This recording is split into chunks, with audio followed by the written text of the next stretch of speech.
There's a common assumption that narcissists lack empathy, which actually is not true.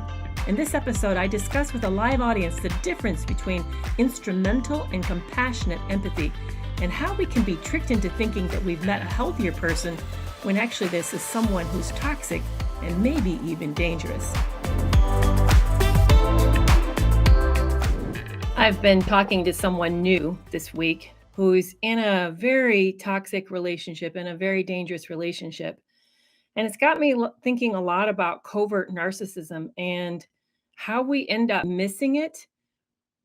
I think that covert narcissists aren't any more deadly or dangerous than normal narcissists. But what happens is that we get taken in by them and we miss the early signs that we've met a narcissist, thinking that we've met somebody who's more like ourselves. So we make assumptions about this person because that the way that they initially present is so profoundly similar that we miss the initial signs that we've met someone who's very toxic. So let's talk about covert narcissism, why we miss this, how can we better recognize the signs? And maybe you have some people in your life right now who seemingly so-called are your friends who are actually quite narcissistic. One of the things that really profoundly changed my view on this is when I learned the difference between compassionate empathy and instrumental empathy. Suddenly it was like everything clicked and made sense. So I want to talk more about what that is and how we end up thinking when we meet somebody who seems so emotionally connected, so powerfully like us that we miss the signs that we've met a narcissist and not somebody who's functional, who's emotionally functional. So, what is covert narcissist? Another term you're going to hear is vulnerable narcissist or fragile narcissist. Normally, when we think of a narcissistic person, we think of somebody who's sort of the life of the party. Yes, there are women who are covert narcissists as well. I think that probably women look more covert like when they're narcissistic because they're going to be using more passive aggressive tactics. They're going to be using more of their feminine wiles. And that may look like a covert narcissist, but I just think it's related to the genders. I don't think it's really related to the type of narcissism. We know that there are more male narcissists than there are women narcissists. And partly, I think, again, that's socialization. I think it's a little more acceptable for men to sort of be this outward, larger than life person. But I don't think that's necessarily means that there aren't lots of pathological women. Part of our problem is that we we have gotten so used to identifying men and seeing male narcissists that we've really misunderstood the female narcissist, and we don't recognize when we're seeing symptoms of it. We don't recognize that. And here's one way to kind of test this. How many people have complained about narcissistic moms? A lot of us do. A lot of us do. So if there are that many narcissistic moms, then that means there are that many narcissistic women. So why are we not talking about narcissistic women who are dating or narcissistic women as friends? Why are we not talking about that? I think it's because they hide better. And then when we start to see them raise children, the narcissism becomes more prevalent, more observable, and then we end up seeing it at that stage. Let's talk about narcissism, and then let's talk about narcissism in the sexes, how it kind of shows up in the sexes, but then also let's then talk about narcissism and how it shows up covertly versus overtly, because we have all these dissections, all these differences, and I want to make sure that we talk about that. Narcissism, if you were to look at the DSM-5, the criteria, there's 9 criteria. You need to have 5 positive in order to be diagnosed. Primarily what it's describing is someone who's prone to jealousy. They think they're special and entitled. They think the rules don't follow to them. They tend to be exploitive in their relationships.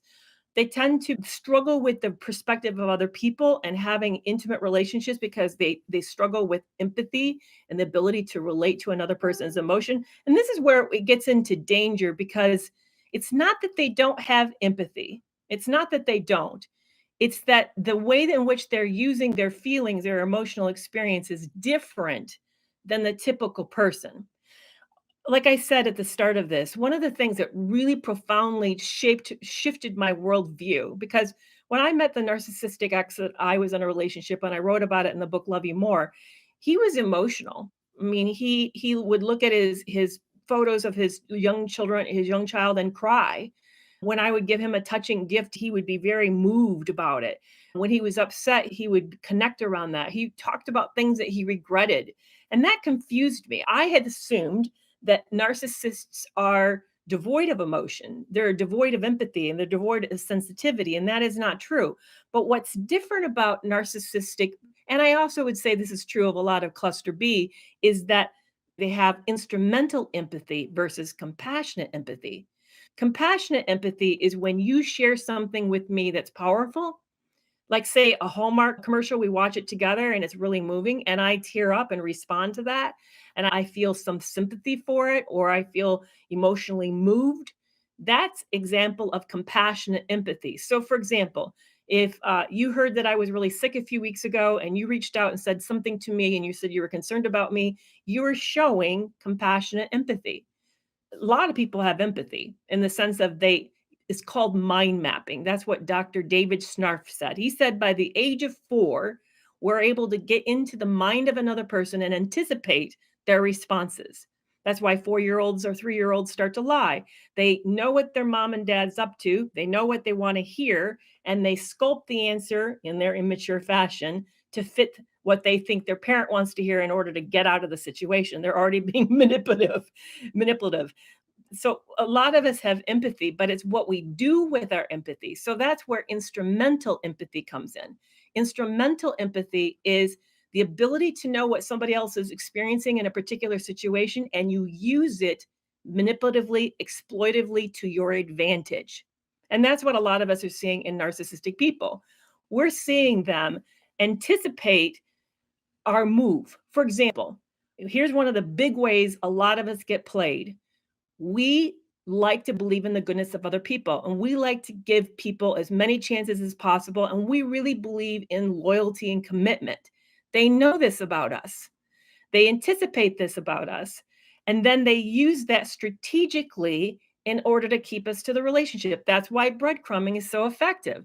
The minute they sense you starting to pull back or pull out, they then do something that gives you hope or makes you feel like maybe they really are doing all the hard work that they say are doing. They do something that's reminiscent of the love bombing phase that makes you get kind of like believe in the possibility or begin to dream about what could or think that maybe this could be saving or maybe that the therapy is working and then you stay out longer and you stay longer as a result of that. That's an example of using instrumental empathy, the ability to sense what's happening with you, to sense your pullback, your disengagement, your detachment, maybe your growing apathy. They sense your frustration and they instrumentally use it in order to keep you in the relationship, in order to control you. And a lot of you are saying, well, why would they do that? Because maybe they're done and they've been mad at me and they're really critical of me and we're having fights all the time because they want the relationship on their conditions. They don't want you leaving when you're ready to leave. They want to leave when they're ready to leave. They need to have control. So they may not be happy with you. They may be completely bored or disenfranchised or completely disillusioned with you, but they want to leave on their basis. They're not going to have you hurt them or reject them or get out. They don't want to lose control. So they're going to do things in a way in order to maintain the relationship. So, yes, so you'll see empathy. That's the big piece. We often think, oh, they're just cold-hearted monsters. And they're just, yes, they do cold-hearted things for sure, for sure. And some of them have more higher stats of sadisticness. You're going to see more ruthlessness, absolutely. But they also have the ability to know what's going on with you in an incredible way, probably better than you are knowing what's going on with them. They probably have a better radar for that. And so they're able to then sort of maneuver things sophisticatedly in the direction that you need in order for them to keep you on the hook and on the line and stuck in the relationship. When we see sensitivity, we think, oh, this person's healthy. We think they have emotional sophistication.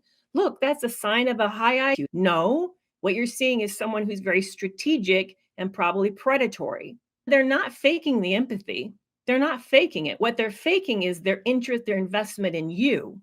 They're faking that they care about you.